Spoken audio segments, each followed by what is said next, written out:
इस वीडियो में हम बात करने वाले हैं शटर स्पीड के बारे में। शटर स्पीड क्या होता है, उसका वीडियोग्राफी या फोटोग्राफी में क्या यूज़ है और उसको हम कैसे क्रिएटिवली यूज़ कर सकते हैं अपने वीडियोस को या फोटोज़ को एनहांस करने के लिए।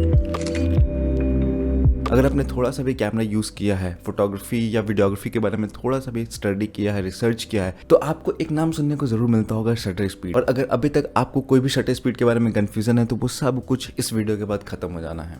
तो चलिए स्टार्ट करते हैं। पहला क्वेश्चन है, व्हाट इज शटर स्पीड। जब हम कोई भी कैमरा यूज़ करते हैं, चाहे वो मोबाइल का कैमरा हो, चाहे वो डिजिटल कैमरा हो, चाहे वो DSLR हो, चाहे वो मैनुअल कैमरा जो पुराने कैमरास थे, कैमरे का बेसिक फंक्शन है कि लेंस के थ्रू लाइट जाता है और सेंसर तक पहुंचता है। फिर सेंसर उसको सेंस करके और कैलकुलेट करके उससे इमेज तैयार करता है। लेंस और सेंसर के बीच में एक शटर होता है। अगर शटर बंद हो तो लेंस से लाइट चल जाती है बट वो सेंसर तक नहीं पहुंच पाती। जब भी हम शटर बटन दबाते हैं फोटो क्लिक करने के लिए, तो जो शटर सेंसर के सामने है वो खुलता है और फिर बंद हो जाता है, और उसके खुलने और बंद होने की स्पीड को ही शटर स्पीड कहते हैं। शटर स्पीड फ्रैक्शन में मेजर किया जाता है। अगर शटर स्पीड 1/50 है तो इसका मतलब कि वो 1 सेकेंड में 50 बार बंद और खुल सकता है। कैमरे में जो फास्टेस्ट शटर स्पीड होता है वो 1/4000 से लेके 1/8000 तक हो सकता है, डिपेंडिंग ऑन कैमरा कि आपने किस तरह का कैमरा लिया और कितना महंगा कैमरा लिया है। और स्लोवेस्ट शटर स्पीड होती है 30 सेकेंड। उसके बाद आपको बल्ब फंक्शन यूज करना पड़ता है। बल्ब फंक्शन में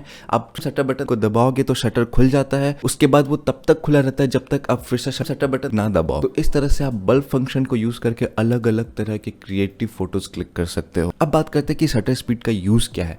एक्चुअली शटर स्पीड ही कंट्रोल करता है कि सेंसर तक कितनी देर तक लाइट पहुंचेगी। अगर शटर स्पीड स्लो है, यानी कि शटर बहुत देर तक खुला है, तो जितनी देर तक वो खुला रहेगा तब तक लाइट आती रहेगी सेंसर तक और हमारी इमेज बहुत ज्यादा ब्राइट होगी। उसी का वाइस वर्सा, अगर शटर स्पीड बहुत फास्ट हो, बहुत कम देर के लिए सेंसर खुला हो, तो लाइट बहुत कम जाती है और इमेज हमारी थोड़ी डिम आती है। तो इसको हम यूज करके ये कंट्रोल कर सकते हैं कि हमारी फोटो जो है वो कितनी ज्यादा डार्क आएगी या कितनी ज्यादा ब्राइट आएगी। स्पीड के स्लो होने से मोशन ब्लर भी होता है। मान लो हमारा शटर स्पीड 1 सेकंड है, यानी कि शटर 1 सेकंड के लिए खुला रहेगा।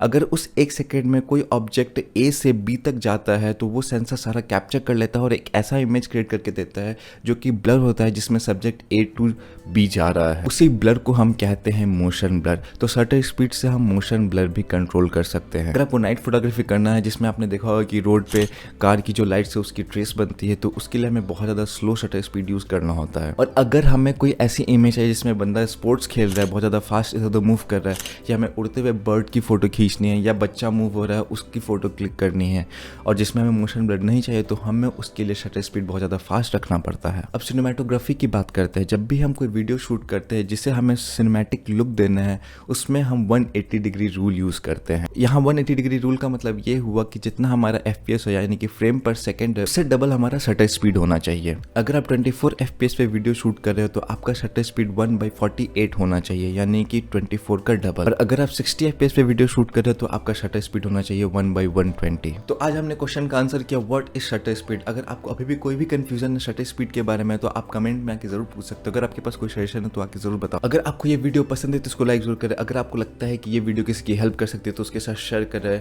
और मैं मिलता हूँ आपसे नेक्स्ट वीडियो में किसी और क्वेश्चन का आंसर करने के लिए। अभी अपर्चर और ISO बचा हुआ है तो उसको भी हम डिस्कस करेंगे। तब तक के लिए मैं मिलता हूँ, बाय।